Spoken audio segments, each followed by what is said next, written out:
Sometimes, love doesn't arrive in a limousine, it comes on a dusty road, in a letter written with trembling hope.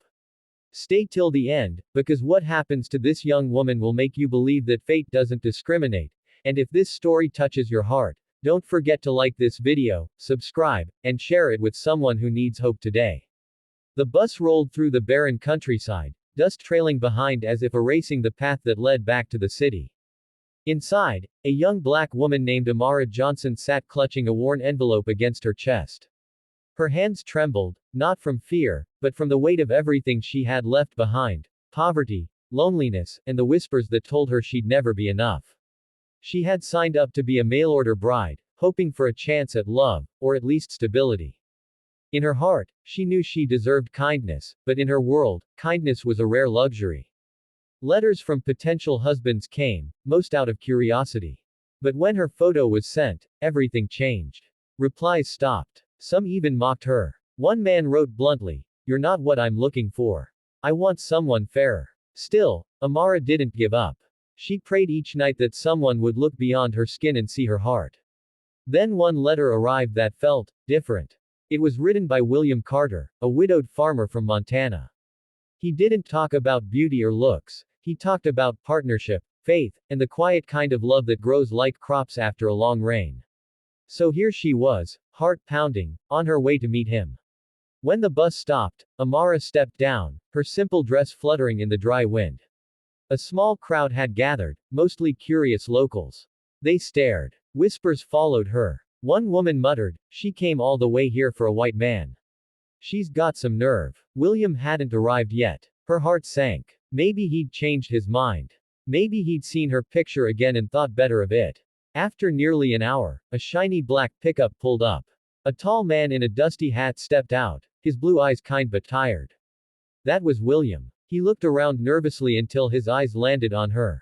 "Amara?" he asked softly. She nodded, clutching her small suitcase. For a long moment, he said nothing. Then he smiled. A slow, genuine smile that melted the tension in her chest.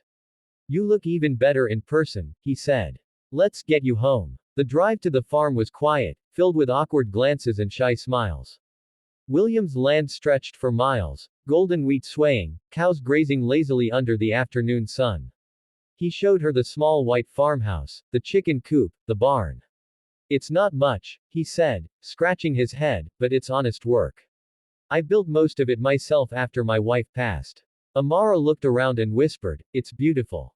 It feels like peace." Days turned into weeks. Amara worked hard, helping feed the animals, tending to the garden, cooking meals that filled the house with warmth. But not everyone was kind. The nearby townsfolk gossiped viciously. "Did you see the farmer's new bride? She's not one of us. He must be desperate." Amara heard every word, but she kept her head high. William defended her fiercely. "She's my wife," he'd say. "And she's more than you'll ever understand." One afternoon, at the town market, a group of men sneered as she approached the vegetable stand. One spat near her feet. "You don't belong here," he hissed. Before she could react, William stepped forward, his eyes blazing. "No," he said firmly, "you don't belong in my life if that's how you treat my wife." Silence fell. The men backed off. From that day, people saw William differently, and slowly, they began to see her differently too. Months later, the farm faced a terrible drought. Crops withered, debts piled up, and William nearly lost everything. Amara refused to let him give up. She worked from dawn to dusk, found old irrigation methods from her African grandmother's teachings, and somehow managed to revive a part of the field. One evening, William found her in the field, her dress covered in dirt, her hands blistered. "Why are you doing this?" he asked. "You don't have to suffer with me." Amara looked at him, tears mixing with sweat. "Because love isn't about comfort. It's about standing beside someone when the world turns its back." William couldn't speak. He just pulled her into his arms. In that moment, he realized, he hadn't rescued her. She had saved him. Years passed, and the Carter farm became one of the most prosperous in the region. People who once looked down on Amara now came to her for advice, for help, even for friendship. Children loved her, calling her Mama Amara, for her kindness and stories. One day, at a community fair, a young couple approached her shyly. "You were rejected once, weren't you?" The woman asked softly. How did you forgive them?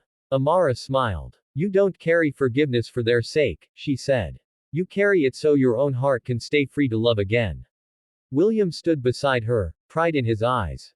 She was my perfect choice, he told the crowd. Not because she looked like anyone else, but because she saw life in everything, even in me. So when people say love is blind, maybe it's not blindness, it's clarity.